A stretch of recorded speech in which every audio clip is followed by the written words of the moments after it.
to meet you. Thank And you you're for a very having me. impressive person. Oh, thanks. So what do you hope to achieve from this point on? Well, I mean, I think the goal is how do we use like one really specific story, right, to underscore like a larger universal truth, Right. right? And again, like I'm privileged to do this film. How many people can do that? Not a lot of people. Well, that's why you have to be the voice for all those people. Well, I'm just one voice, Right. and trying to figure out again, like how do we go to places that don't really know what Filipino is, and they're wondering, what do you mean you're from the Philippines, or why do you speak English like that, or I think what's really needed more than anything else right now is humanity. Right. So what drives you? What drives you? I mean, obviously, you come up against so much resistance. What keeps you going? I mean, I think growing up in this area, I was surrounded by so much generosity. Right? You met Pat Hyland. Yes. Ever since I was a kid, Right. these quote-unquote strangers treated me like family. And in some ways, what I do is in honor of my grandparents and my mother, and also in honor of them, of Pat, and all these people who invested in me when I was nobody. Right. But you were always somebody. Well, I mean, I'm saying, like they were the ones that treated me like one of their kids. Yeah. As an American kid, So what does this tell you about the world? I mean, in general. Well, I think the need for empathy, right? There isn't anybody that you couldn't empathize with once you get to know what their story is. Right. And we have gotten so used to hating each other and like dividing and judging, and I mean, I try to be as least judgmental as possible. Right? So do you feel that you're going to be the person that will create some reform? I am one person that's going to do that, and we're going to do it through the film. We're going to do it through Define American and through the film. Yeah. Well, I know you have a whole gang of people waiting on you. So thank you so much. Thank you so much. It's Thank such a you. pleasure. Thank you. We'll stay in Very touch. nice to meet you. Thank you. Keeper, I think, is here. Mrs. Keeper, where is she? So this is where it gets really crazy, because like my whole life, I think a lot of it is in the audience. You're probably wondering, yes, I have accepted my mother's friend request on Facebook.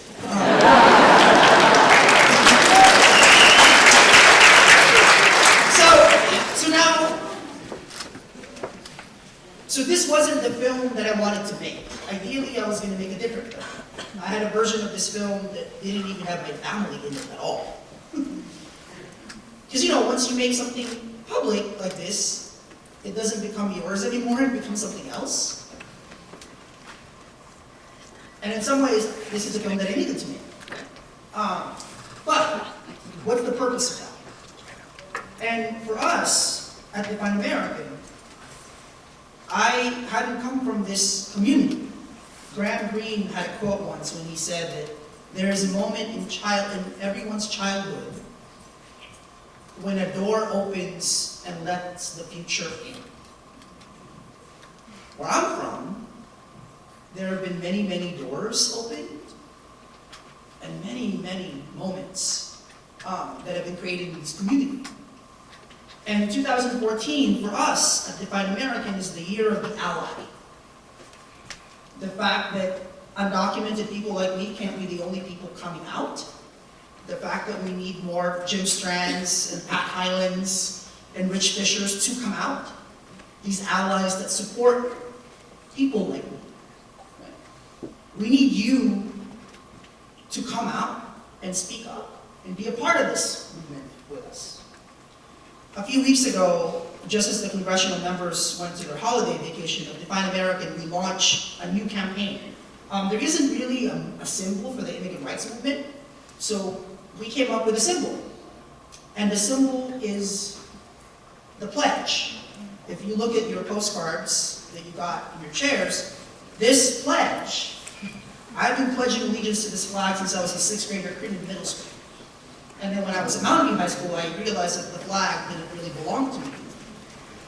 But undocumented people like me keep pledging to it. So we actually created a video at Define American in which we asked 30 undocumented people to pledge allegiance to this flag.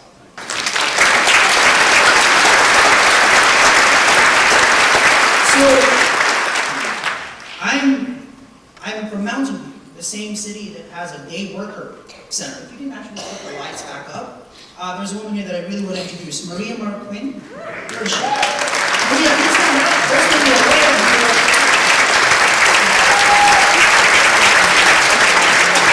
Maria runs the Day Worker Center in the great city of Mountain View. And if you don't know about it, please Google it. Please support it. It's in Escuela Avenue. I'm proud to be in a town that has a Day Worker Center.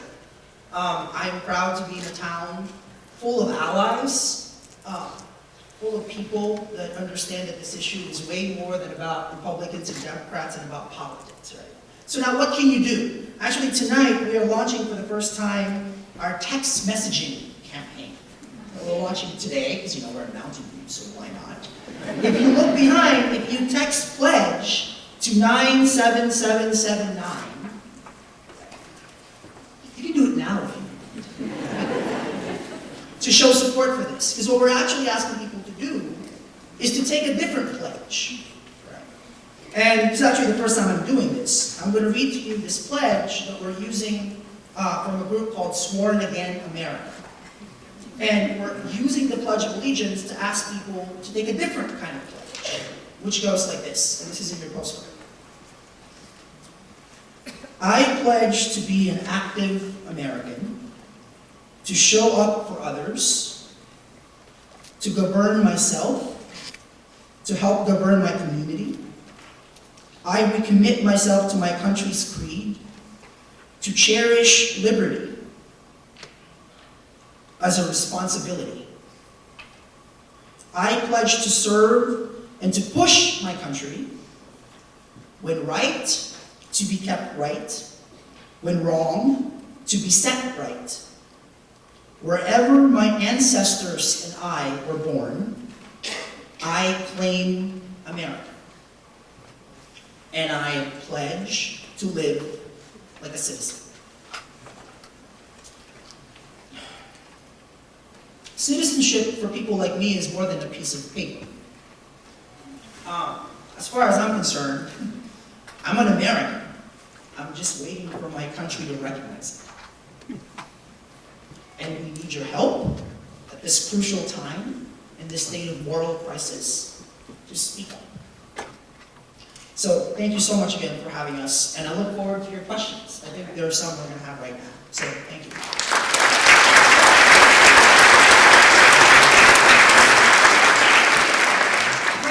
So we do have some questions, and if you have others that you'd like to bring forward, please do so.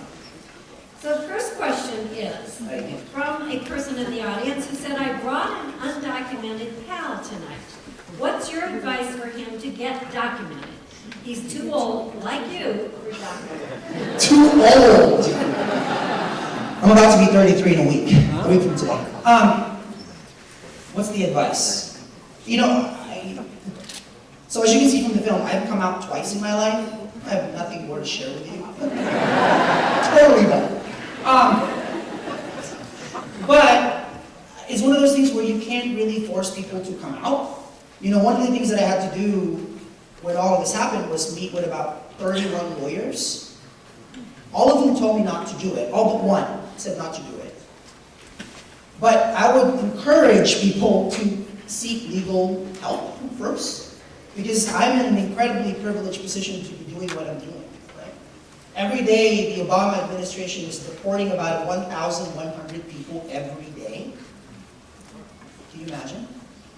By the way, just today, one of the women in the video was actually arrested and detained, Alejandra Sanchez. And within, I think, 4 or 5 hours, thankfully, because of petitions that just read on Facebook, she was released. This is happening every day. So, if you're undocumented, seeking legal help is the first thing I would do.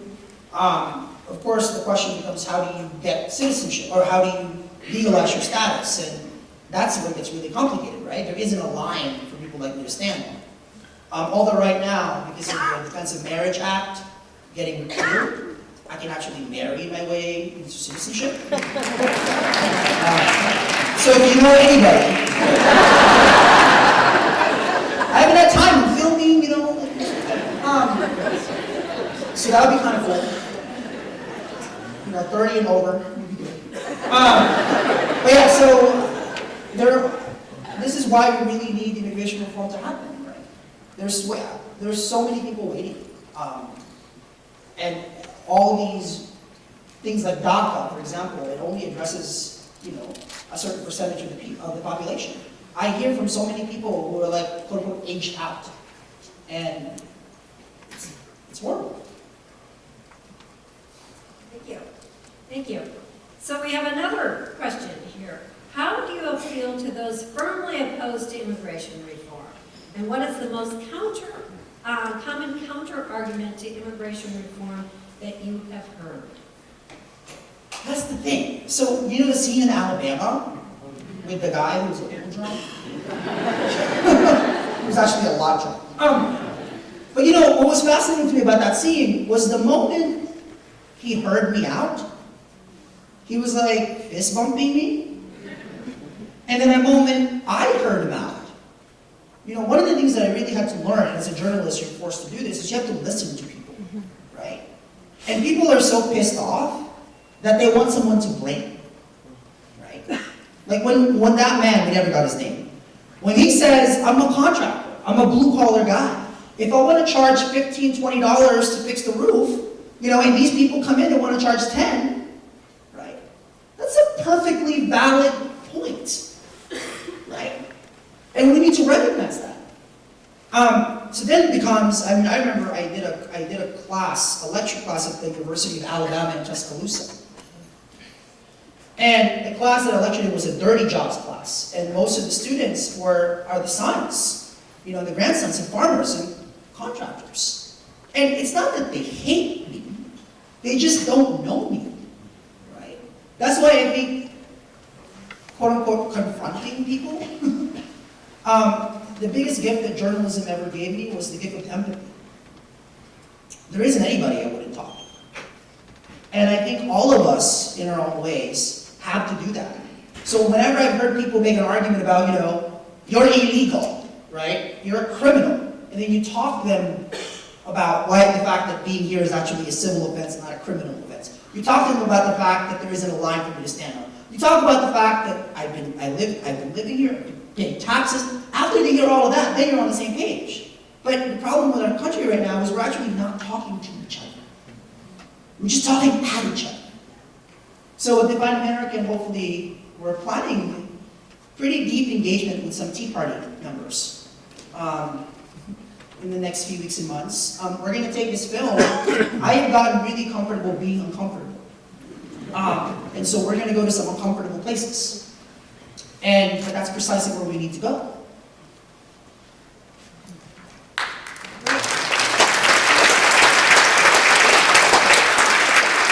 My Spanish teacher, Senor Kilmer, is sitting right here. So this person has a question, but first they have a few things they would like for you to know. And the first is, thank you so much for your courage and determination. Which is not really a question for you to answer, is, will you come show documented at Mountain View High School? Sure. But here is their real question. What do you and other dreamers specifically propose regarding immigration reform and legislation? So let me take the first point. I was so late to this thing. In the beginning of the film, you saw those young people on YouTube, right? This is where social media, a dear friend of mine, Steve Grove, is sitting here somewhere, who was the head of YouTube News and Politics for a while. That's how we met, in Mountain View, actually. And YouTube in particular, if you type undocumented on YouTube, there's videos spanning from years and years ago of these young people just coming out on YouTube, telling their stories, right? And so in some ways, I've actually been really, really behind. In some ways, I was actually a coward for many, many years. I was too comfortable making a good salary and having a good life. I just didn't want to have to deal with this until I had to deal with it. So they're the ones that paved the way for something like this to happen. So I just want to make sure that I say that. Second point, what do we want? You're hearing a lot about special pathway to citizenship. There is not such a thing as a special pathway to anything. Most people don't really know what comprehensive immigration reform means. It actually means people like us should have a driver's license, because you know we drive. You know we do, right?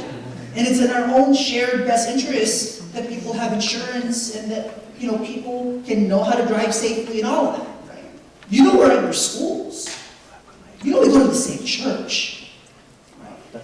So, to me, boiling down comprehensive immigration reform, having a driver's license, having a passport, having a workers permit, right? That's what it means. But it also means having a way, a roadmap, for people like me to become American citizens. Not a special path. Not like a special little pass. Not amnesty like Reagan did it, right? As far as I'm concerned, I have paid so much taxes, I should be a Republican. I paid so much taxes.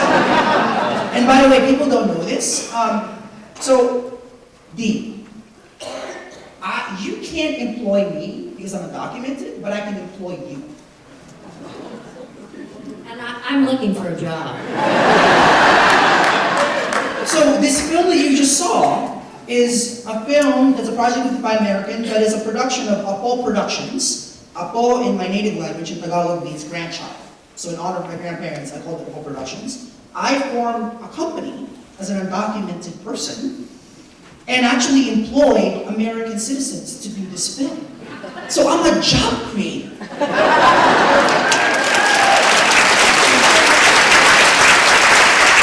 And that is in honor of the entrepreneurial startup quality that I come from, Mountain View, you know? So, can you imagine how many, I've met an undocumented mechanic shop owner in Houston.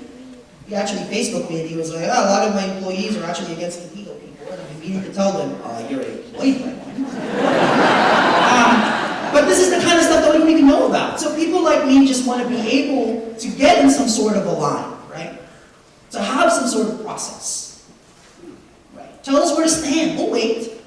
And I actually think what I find really fascinating is in some ways, undocumented people like me are actually showing Americans what it is to be Americans. That it's something you earn. That it's not something that you're just born into. Right? And I think that's really, really important. So here's a very practical question for you. Financially, how do you live now that you can't work at the Post? So I have a business. And thankfully for me, when I told some, when you do something like this, you really get to know who your friends are. Like the first 2 days after the New York Times published the story, the people that ran towards you and people who run like against you. And one of the people that did is actually a guy named Sean Parker. You probably have heard of him. He was an Napster guy. I interviewed him when I was profiling Mark Zuckerberg for the New Yorker. And so Sean writes this long email about, hey, that was ballsy. You took a risk. Anything I can do to help, let me know. Oh, okay. I'm doing a film, man. Can you help fund it? And he did. So I have been surviving, thankfully, because of investment of some people, but mostly, again, as a business owner. So people can actually contract me out as a writer and as a filmmaker. So isn't that really, really interesting how many people are actually doing that we don't even know about? So, but there was a tough time when I didn't really know, because all of this right now, by the way, is gray legal area. Like lawyers, I learned pretty early on that this is like having cancer.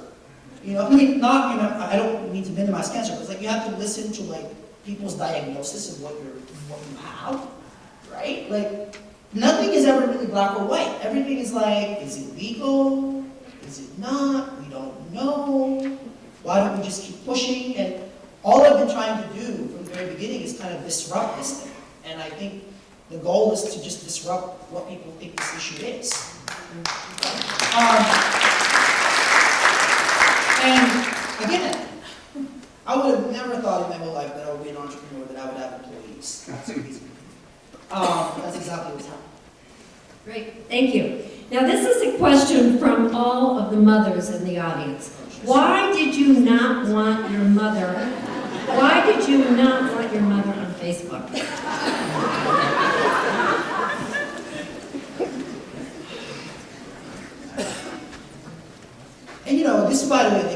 making the decision to include my mom was the hardest decision in the film. You know, I wanted to, when I was younger, I really blamed her a lot. I did. I didn't understand why she did what she did. And it was a lot easier when I got a little older to just send her money every month, right? Like send the money and then like I'm done. No photos, no letters, just money, done. And you know, Facebook to me, I know how some people think it's like a narcissistic thing. For me, it's not. It's a real thing. And I remember when she sent the friend request, I like stared at it. And the moment I accepted it, I knew that my life would open up to her. And I wasn't ready for that. And this is the hard stuff, right? And even in this film, can you imagine editing this film? Like there were times, thankfully my editor, Sabrina, there were times when I would be like underneath the table because I would be crying. And she'd be like, come on, we have to edit this thing. So I'm facing her like you faced her, right? And I just want you to think, I'm just one privileged person telling you this thing. Can you imagine how many people every day go through this? And so in a way, not accepting her was a way not accepting myself. And I didn't really realize how broken I was until I saw how broken she was. And then my goal from the very beginning was to show what a broken immigration system does. And this is what it does. Let's take away the border. Let's take away Latino, Asian, black, white. This is what it does. So that's why. But now that we're actually, we talk maybe twice a week, maybe 3 times a week. It's getting better. Can't wait to see her. And there will be no camera. No camera will be around when I finally meet my mother. And when will you meet your mother? I don't know. When is Speaker Boehner going to get something to the House floor? I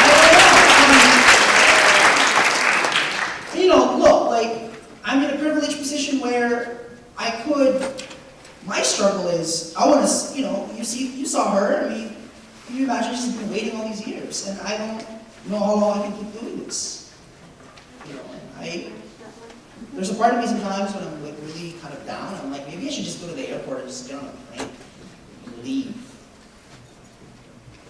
But I can't, because that would mean that I can't do that. So hopefully she'll wait a little longer. My Lola, thankfully, my Lola is here, by the way.